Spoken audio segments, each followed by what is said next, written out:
Queridos, hoje nós vamos falar sobre a família de Jesus e o relacionamento entre eles. Estamos começando a falar sobre... Nós estamos começando a falar sobre o nosso tema anual, que é conhecendo Jesus e torná-lo conhecido. E nós precisamos, de fato, conhecer o nosso Senhor Jesus, entender os seus ensinamentos, para então poder torná-lo conhecido. E o Senhor Jesus tem muitos ensinamentos que podem realmente nos ajudar na nossa vida diária. E nós queremos focar hoje nos relacionamentos da família de Jesus. Como eram os relacionamentos na família de Jesus? Que desafios eles tinham, e que eles tiveram que transpor? Por certo, eles tiveram desafios muito grandes e eles transpuseram isso.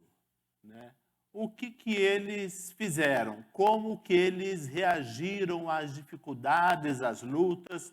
Como que eles trataram um ao outro diante das adversidades? O nosso Senhor Jesus sempre se preocupou com a questão dos relacionamentos. Se nós olharmos no Sermão do Monte, por exemplo, ele começa o sermão com as seguintes frases: bem-aventurados os humildes de espírito, bem-aventurados que choram, bem-aventurados mansos, bem-aventurados que têm sede e fome de justiça, bem-aventurados misericordiosos, bem-aventurados pacificadores, bem-aventurados os que perseguidos por causa da justiça, porque deles é o reino dos céus. Bem-aventurados sois quando por minha causa vos injuriarem e vos perseguirem e mentindo disserem todo mal contra vós. O Senhor Jesus dá aqui várias dicas sobre questões de relacionamento.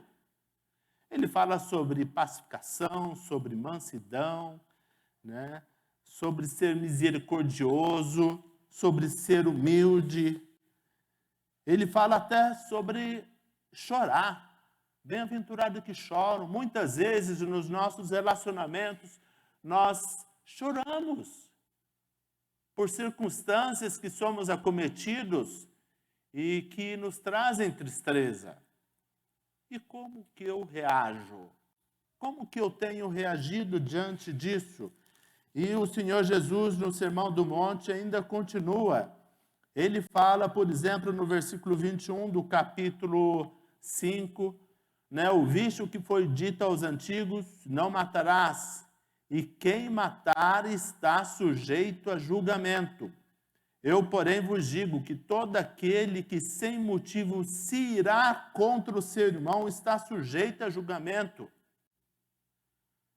Olha só, não é uma instrução para nós? Você tem se irado contra o seu irmão? Você tem se irado contra o seu cônjuge, contra o seu filho, contra o seu vizinho, contra as pessoas ao seu redor? E quem proferir um insulto ao seu irmão estará sujeito a julgamento de tribunal. Você tem insultado alguém? Tem se esbravejado com alguém? Tem qualificado alguém mal?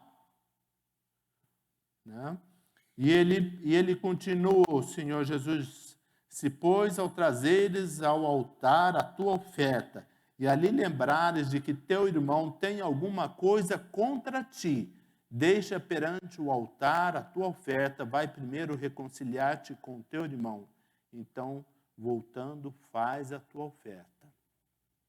Ele está dizendo aqui o seguinte: você está vindo cultuar ao Senhor, e você sabe que alguém tem alguma coisa contra você, você tem alguma pendência, tem alguma coisa a ser tratada, vai primeiro reconciliar-te com teu irmão. E depois vai fazer o seu culto. vai fazer o seu culto. E o Senhor Jesus continua da vingança, né? Ele fala na sua oração, no ensino da oração, ele fala, olha, porque se perdoardes os homens as suas ofensas, também vosso Pai Celeste vos perdoará. Se, porém, não perdoardes aos homens as suas ofensas, tampouco vosso Pai perdoará as vossas ofensas. Meus queridos, nós somos chamados para trazer a paz. Nos nossos relacionamentos entre cônjuges, com os nossos filhos, com os seus pais, nós somos chamados para trazer a paz. É isso que o nosso Senhor Jesus Cristo ensinou. Somos pecadores? Somos, é um fato. Né? Mas nós temos que permitir que o Espírito Santo nos envolva e trabalhe em nossos corações para que nós tragamos a paz para os nossos relacionamentos. O apóstolo Paulo, ele fala, e não vos embriagueis com vinho, no qual há dissolução, mas enchei-vos do Espírito, falando entre vós com salmos, entoando e louvando de coração ao Senhor com hinos e cânticos espirituais. Como que você conversa? Como que você tem conversado? Você fala, né, entre vocês com salmos, com hinos? Como que a sua conversa é agradável? É tranquila? Né? Paulo alerta que nós não devemos estar inebriantes, envolvidos com inebriantes que provocam uma empolgação momentânea natural. Né? Você não deve ser aquele tipo de pessoa que é explosiva, que de repente já solta a palavra, recebeu uma palavra que não entendeu, difícil, e logo solta uma palavra difícil, rancorosa, de ira, de ódio. Nós temos que nos controlar, né? Mas ele fala, nós devemos, né, ao invés de estar inebriantes, nós devemos estar dominados pelo Espírito Santo, né, cheios deles, e então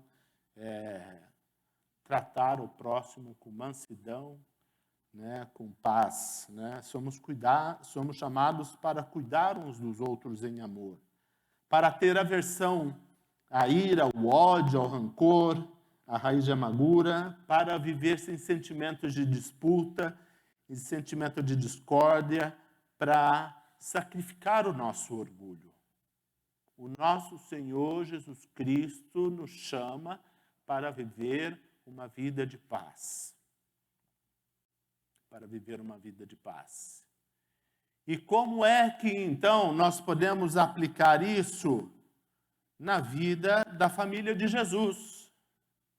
Nós gostaríamos de ver a aplicação desses ensinamentos de Jesus na família de Jesus, em José e Maria, no contexto que eles viveram. Então, eu vou ler agora o texto de Lucas, capítulo 1, de 26 a 38, que diz: No 6º mês foi o anjo Gabriel enviado da parte de Deus para uma cidade da Galileia chamada Nazaré, a uma virgem desposada com certo homem da casa de Davi, cujo nome era José. A virgem chamava-se Maria. E entrando o anjo aonde ela estava, disse: Alegra-te, muito favorecida, o Senhor é contigo. Ela, porém, ao ouvir esta palavra, perturbou-se muito e pôs-se a pensar no que significaria essa saudação. Mas o anjo lhe disse: Maria, não temas, porque achaste graça diante de Deus. E eis que conceberás e darás à luz um filho, a quem chamarás pelo nome de Jesus. Este será grande e será chamado Filho do Altíssimo. Deus, o Senhor, lhe dará o trono de Davi, seu pai. Ele reinará para sempre sobre a casa de Jacó, e o seu reinado não terá fim. Então disse Maria ao anjo: como será isso? Pois não tenho relação com homem algum. Respondeu-lhe o anjo: descerá sobre ti o Espírito Santo, e o poder do Altíssimo te envolverá com a sua sombra. Por isso, também o ente santo que há de nascer será chamado Filho de Deus. E Isabel, tua parenta, igualmente concebeu um filho na sua velhice, sendo este já o 6º mês para aquela que diziam ser estéril. Porque para Deus não haverá impossíveis em todas as suas promessas. Então disse Maria, aqui está a serva do Senhor, que se cumpra em mim conforme a tua palavra. E o anjo se ausentou dela. Que situação delicada essa de Maria. Maria vivia uma vida normal, ela com seu noivo José se preparavam para o seu casamento, né? Imagine, eu tenho um filho que se casou recentemente, o Pedro, agora o Levi também está se preparando para o casamento. É uma expectativa, uma alegria, cuidados, né? Eles estão lá em todo o tempo planejando, pensando em como serão as coisas, as providências do casamento. E, de repente, um anjo aparece para ela e dá essa notícia: olha, você vai ter um filho. Mas como? Como vou ter um filho? E diz o texto, né, que Maria ficou perturbada. Né? Maria se perturbou. Ela, porém, ao ouvir essa palavra, perturbou-se muito e pôs-se a pensar no que significaria essa saudação. Né? E ela exclama ainda: como será isso, pois não tenho relação com homem algum? Né? E aí o anjo explica: olha, descerá sobre ti o Espírito Santo, e o poder do Altíssimo te envolverá com a sua sombra. Por isso, também o ente santo que há de nascer será chamado Filho de Deus. Né? Como Maria iria explicar isso para o seu noivo? Olha, José, apareceu um anjo, e esse anjo disse que eu vou ter um bebê. Imagine a situação de José. Né? Vou ter um bebê, né, ele será gerado pelo Espírito Santo, foi isso que o anjo disse para mim. Imagine como que ela iria falar isso para José, como que ela falaria para a sua família, o que iriam dizer as pessoas. Que história, um anjo, né? Filho de Deus, impossível, grávida. Não, essa história está muito difícil. Alguns talvez até diriam, na verdade o que aconteceu, ela pulou a cerca. Foi isso que aconteceu com ela. Foi isso que aconteceu com ela. Né? Mas nessas circunstâncias, Maria deveria olhar essas pessoas com graça, com misericórdia. O Senhor Jesus ainda não teria dado as instruções que ele deu no Sermão do Monte, mas Maria deveria olhar essas pessoas com graça, senão ela teria um sofrimento muito grande na sua alma. Ela teria um sentimento muito grande na sua alma. E apesar dessas circunstâncias todas, ela disse: aqui está a serva do Senhor, que se cumpra em mim conforme a tua palavra. Que se cumpra em mim conforme a tua palavra. Uma mulher obediente. Apesar das circunstâncias que seriam envolvidas, apesar né, das fofocas, do que as pessoas iriam dizer, apesar dos riscos que ela teria. Ela poderia ser uma mulher apedrejada, conforme a cultura, conforme, né, era tratado esses casos na época. Mas ela disse: aqui está a serva do Senhor, que se cumpra em mim conforme a tua palavra. Uma mulher obediente. Ela obedeceu. Bem-aventurados os humildes, bem-aventurados os mansos, bem-aventurados aqueles que por minha causa sofrem. Maria já estava vivendo os ensinamentos de Jesus. E Deus foi maravilhoso com ela, porque ela foi visitar a sua prima Isabel, né? E lá, através daquilo que ela ouve de Isabel, né? Ela tem a confirmação daquilo que estaria acontecendo, né? Ela chega então a cantar um cântico maravilhoso, o cântico de Maria, o Magnificat. Então Maria disse: a minha alma engrandece ao Senhor, e o meu espírito se alegrou em Deus, meu Salvador. Isso quer dizer o seguinte: quando nós fazemos a vontade de Deus, quando nós assumimos, né, esses riscos de perdoar, de não ter medo, de fazer aquilo que o Senhor quer que façamos, o Senhor trata nossa alma, trata o nosso coração. E Maria, diante das circunstâncias, ela está louvando ao Senhor, né?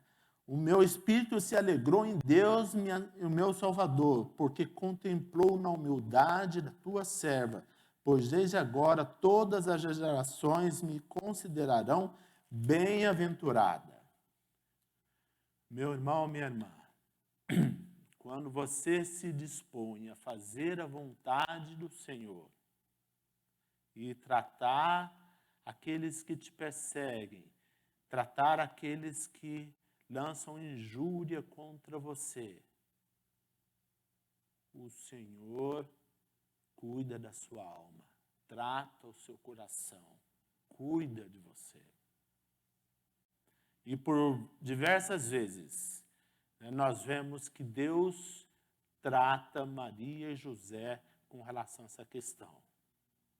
E por diversas vezes nós vemos Maria dizendo que ela considerava, guardava aquelas coisas em seu coração.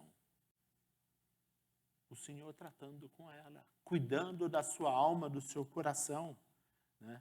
Então Maria foi um exemplo de pessoa, né, que logo no início, diante das circunstâncias, das fofocas, da perseguição, daquilo que aconteceria, as pessoas falariam dela, ela obedeceu ao Senhor e amou, tratou essas pessoas com misericórdia e com graça. Deus usa pessoas comuns, que amam de verdade, para fazer coisas extraordinárias. Através da atitude dela, coisas extraordinárias haveriam de acontecer. O nascimento do Senhor Jesus. Você está disposto a entregar a Deus, se entregar a Deus como Maria? Faça isso. Não tenha medo de perdoar. Não tenha medo de tratar o inimigo como o Senhor Jesus nos ensina a fazer. Não tenha medo. E José? E a agonia de José? O que dizer de José? Vamos pensar aqui nas reações de José. Vou ler Mateus capítulo 1, 18 até 25. Ora, o nascimento de Jesus Cristo foi assim: estando Maria, sua mãe, desposada com José, sem que tivessem coabitado, achou-se grávida pelo Espírito Santo. Mas José, seu esposo, sendo justo e não querendo infamar, resolveu deixá-la secretamente. Enquanto ponderava nessas coisas, eis que lhe apareceu em sonho um anjo do Senhor, dizendo: José, filho de Davi, não temas receber Maria, tua mulher, porque o que nela foi gerado é do Espírito Santo. Ela dará à luz um filho, e lhe porás o nome de Jesus, porque ele salvará o seu povo dos pecados deles.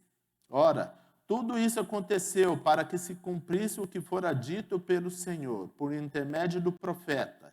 Eis que a virgem conceberá e dará à luz um filho, e ele será chamado pelo nome de Emanuel, que quer dizer Deus conosco.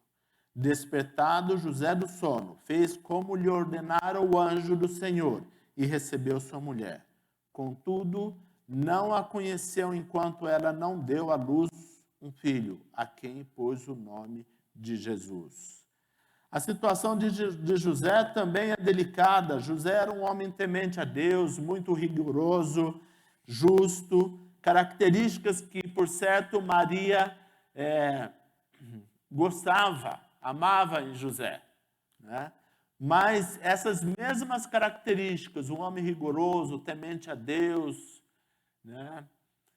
Que zela pela lei do Senhor, por certo, essas mesmas características agora se voltariam contra a situação, né, que estavam vivendo, porque Maria estava grávida, né, e não era dele.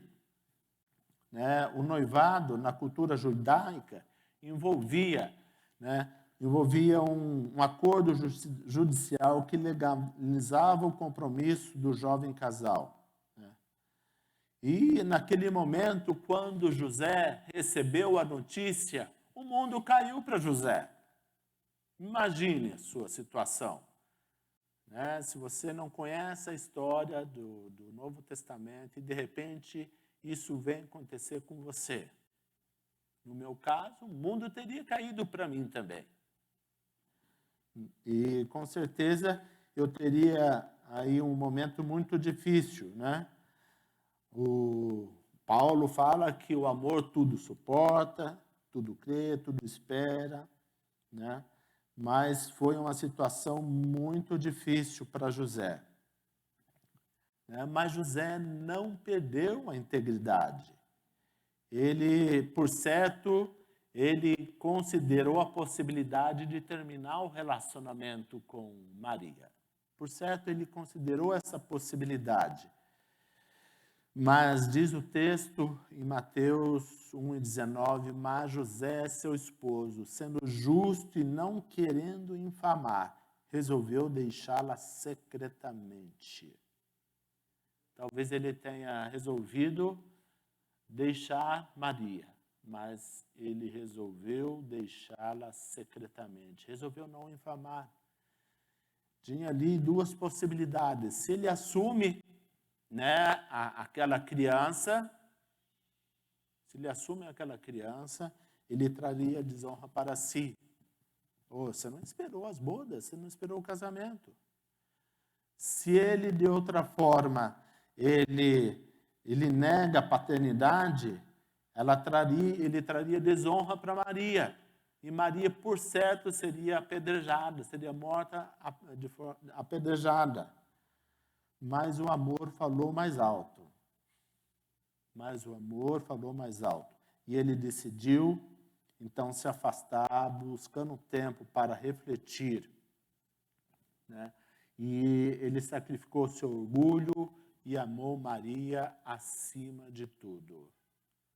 Ele amou Maria acima de tudo. Então, ele, não querendo infamar, resolveu deixá-la secretamente. Ele falou assim, vamos deixar isso secreto. E diz o texto, enquanto ponderava nessas coisas, ele resolveu ponderar.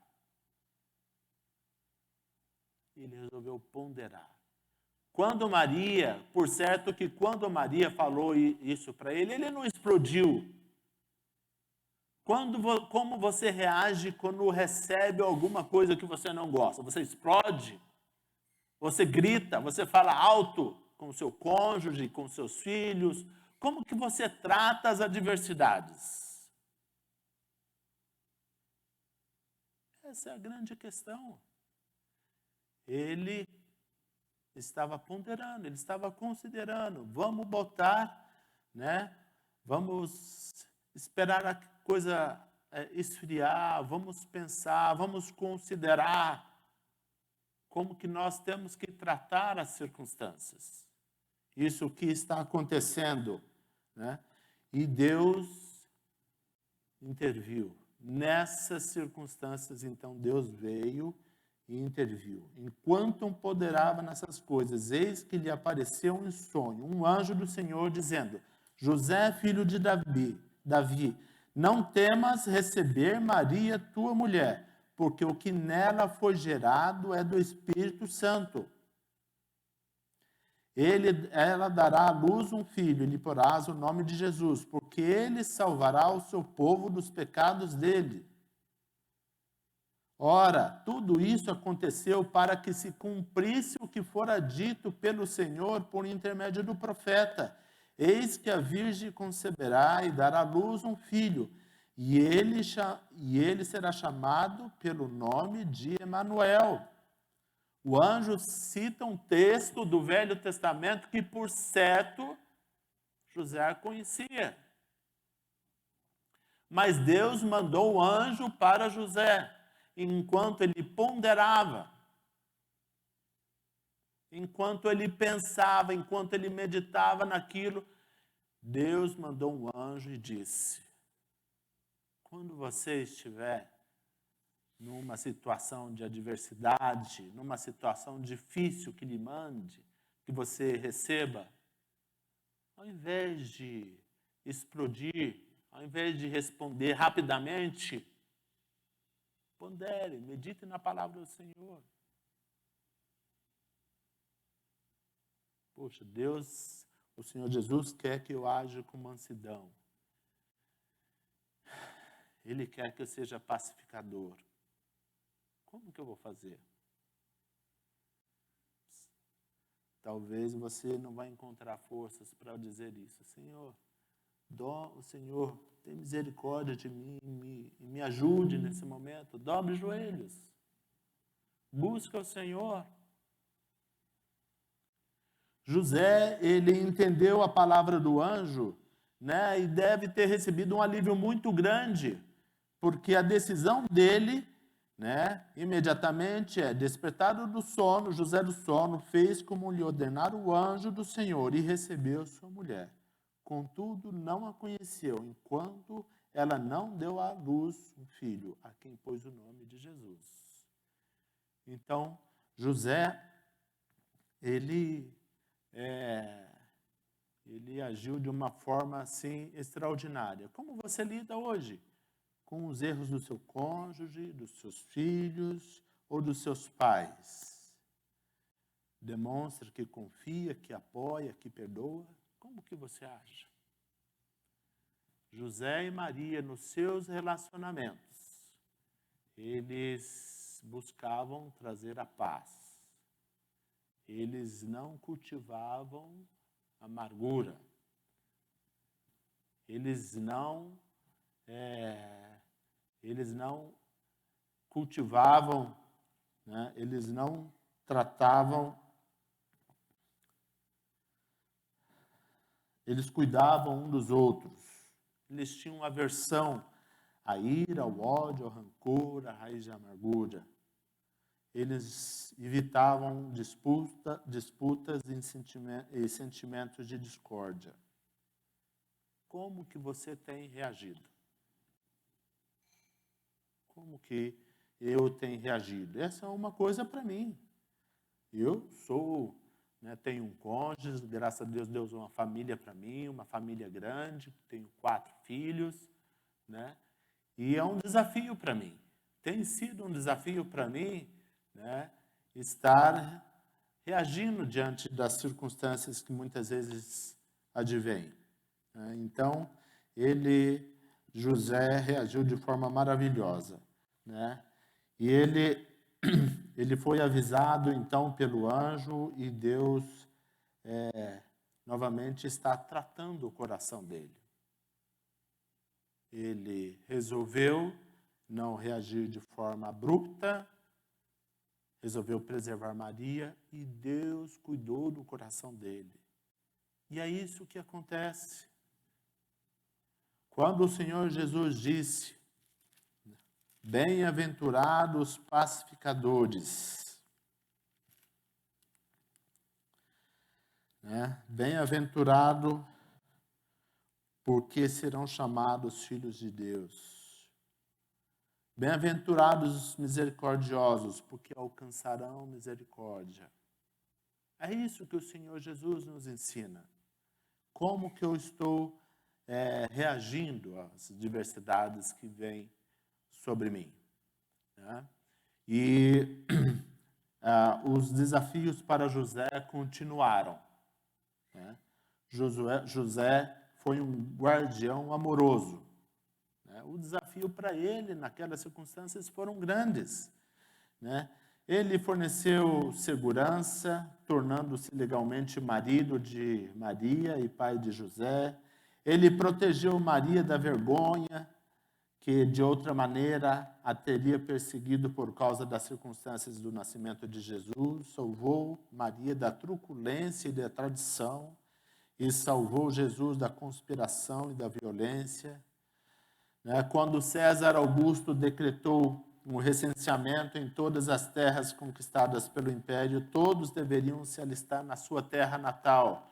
José, com Maria, com 8 meses de gestação, fez uma viagem de aproximadamente 145 quilômetros até Belém, né, para se alistarem ali.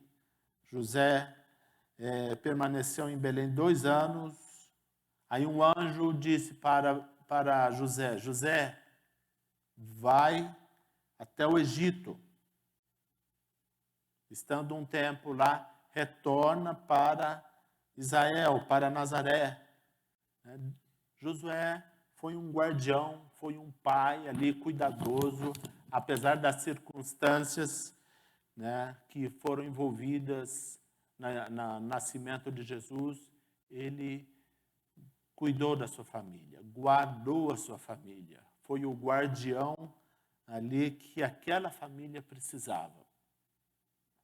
Nós, como pais, como chefes de família, precisamos se ater às nossas responsabilidades de cuidar das nossas famílias, de cuidar do nosso cônjuge, de cuidar dos nossos filhos.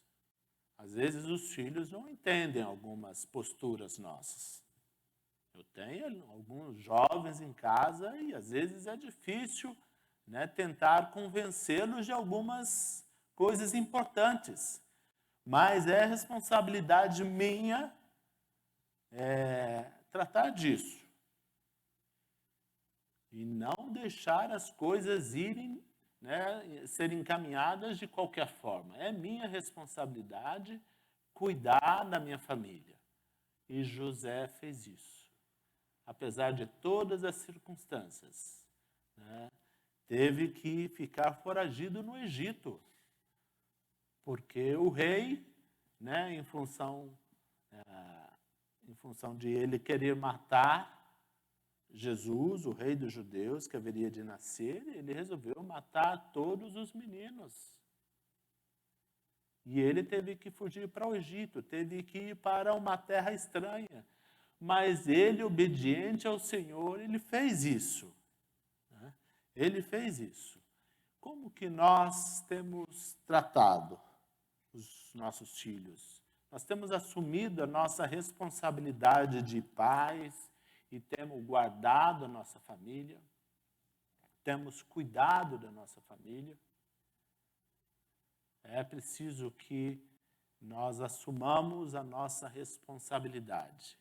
Nós temos um mundo muito difícil que tenta penetrar nas nossas casas, na nossa família e mudar os nossos costumes, que atentam contra os princípios da palavra de Deus.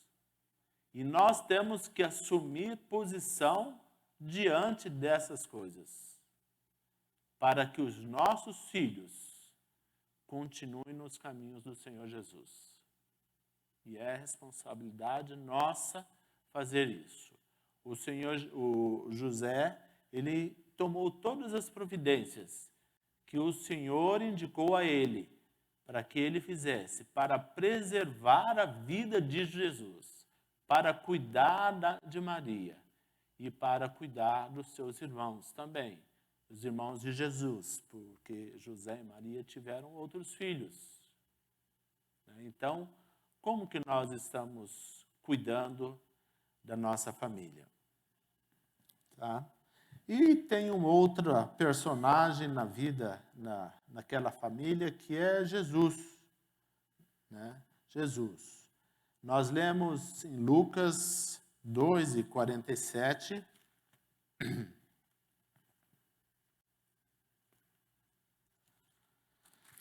Lucas 2:47.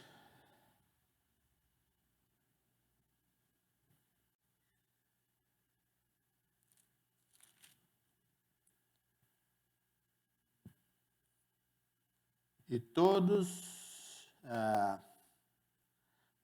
Lucas 2:52. E crescia Jesus em sabedoria, estatura e graça diante de Deus e dos homens. E crescia Jesus em sabedoria, estatura e graça diante de Deus e dos homens. Jesus, ele tinha um desenvolvimento físico, teve um desenvolvimento físico, intelectual, né? E que foram normais nas circunstâncias que eles viviam. Então, além da comunhão com Deus, também seus relacionamentos, o seu relacionamento foi saudável. Jesus sabia ler e escrever, por certo foram seus pais que o ensinou, né? Porque não deveria haver naquela época ensino como é hoje, mas ele aprendeu a ler e escrever. Né? Nós temos alguns textos que indicam isso. Lucas 4:16, nós temos indo para Nazaré, onde fora criado, entrou num sábado na sinagoga, segundo o costume, e levantou-se para ler. Ele sabia ler e escrever. Alguém ensinou ele a ler e escrever, e devem ter sido seus pais. Então os judeus se maravilhavam e diziam: como sabe este letras sem ter estudado? Isso indica que ele não participou de nenhuma escola, mas os seus pais devem ter ensinado Jesus a ler e escrever. E Jesus, ele aprendeu o que ele sabia em sua casa, no trabalho, no deserto. Ele aprendeu tudo o que ele sabia na sua casa. Isso mostra que José teve um relacionamento saudável, teve um crescimento saudável. A casa de José e Maria era um lugar saudável para se viver. Não era um ambiente de intrigas, não era um ambiente de disputas, era um ambiente onde havia paz e alegria. Onde havia paz e alegria. Porque ele aprendeu as coisas lá. Nós temos o livro de Tom Houston, que ele dá algumas dicas para nós sobre essa evolução de Jesus em sua casa. Ele fala, Jesus viu a vida de sua mulher, ou da sua mãe, ouviu a vida de uma mulher na sua casa, na casa de sua mãe, moendo no engenho, esquentando o forno ao queimar lenha, dentro dele, acendendo com a erva do campo. O fermento está em ação na massa, onde a mulher a colocou. Jesus usou, por vezes, às vezes, a figura do fermento. Onde ele aprendeu isso? Na sua casa. nós vemos Jesus falar sobre a questão do remendo, né? Que roupas velhas não podem ser remendadas além de um certo ponto. Onde ele aprendeu isso? Na sua casa. O Senhor Jesus fala da águia, fala da raposa, fala do pardal, fala das galinhas, que protegem seus pintinhos embaixo de suas asas. Ele fala dos cachorros que lambem as migalhas embaixo da mesa. Ele fala de ovelhas e cabras. Ele fala de cobras como animais nocivos. Ele fala de lobos que ameaçam as ovelhas. Ele fala de peixes que nem sempre são fáceis de ser pegos. Ele fala sobre a lavoura, sobre o joio, sobre o trigo. Onde Jesus aprendeu isso? Ele aprendeu na sua casa. Ele aprendeu na sua casa. Isso indica que a casa de José e Maria era um lugar saudável para os seus filhos. Era um lugar saudável para os seus filhos. O Senhor Jesus usou todas essas coisas nas parábolas, nos ensinamentos dele. Como é que tem sido a sua casa? Tem sido um lugar de alegria, de paz? Ou tem sido um lugar de disputas, de discórdias? Vamos aprender com José e Maria. E vamos transformar a nossa casa num lugar de paz e de alegria. Para que os nossos filhos cresçam nesse ambiente e possam prosperar. E possam também seguir o Senhor Jesus. Porque como seguirão o Senhor Jesus se eles não veem os ensinamentos de Jesus dentro de sua casa? Em algum momento poderão se desviar, porque eles não viram exemplos dentro de casa. Então nós podemos ver na vida de José, né, que ele teve um ambiente saudável. Ele teve um ambiente saudável em sua casa. Né? Então, que o Senhor, Deus, nos abençoe, de maneira que nós possamos viver os ensinamentos de Jesus nos nossos relacionamentos.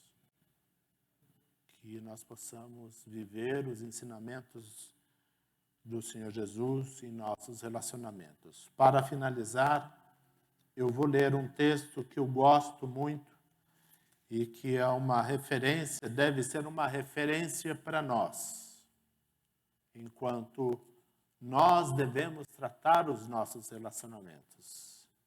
Ora, tudo provém de Deus, que nos reconciliou consigo mesmo por meio de Cristo e nos deu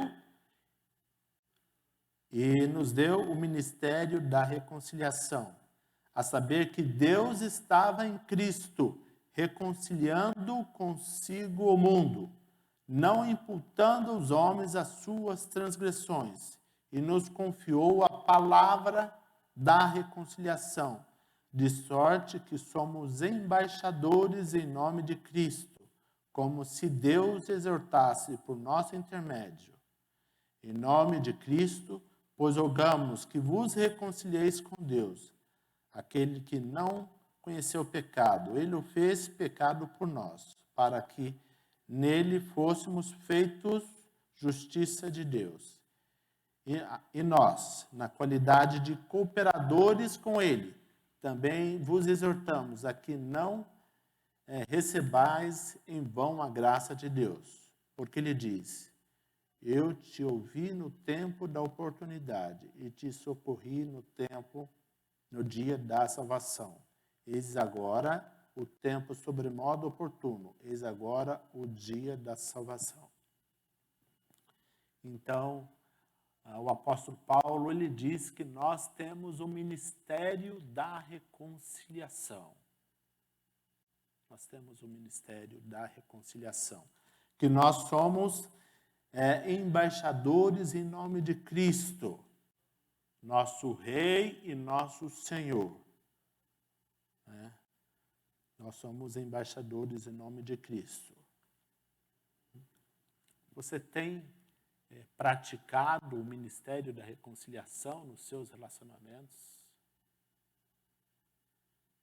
Você tem feito isso na sua casa, na igreja? Por vezes vemos pessoas dentro da igreja que não têm atentado para isso. Não têm procurado a paz. Nós somos chamados para viver em paz. Lembre disso, não esqueça disso. Nós somos chamados para viver em paz. Nós somos chamados para cuidar um dos outros. Nós somos chamados para ter aversão à ira, ao ódio, ao rancor, raiz de amargura, para viver sem sentimento de disputa, de discórdia. Nós somos chamados para sacrificar o orgulho. Nós somos chamados para exercer o ministério da reconciliação. Esse é o papel da igreja. Esse é o papel da igreja. E que José e Maria souberam praticar isso. A vida deles era para ser muito difícil. Era para ser muito difícil.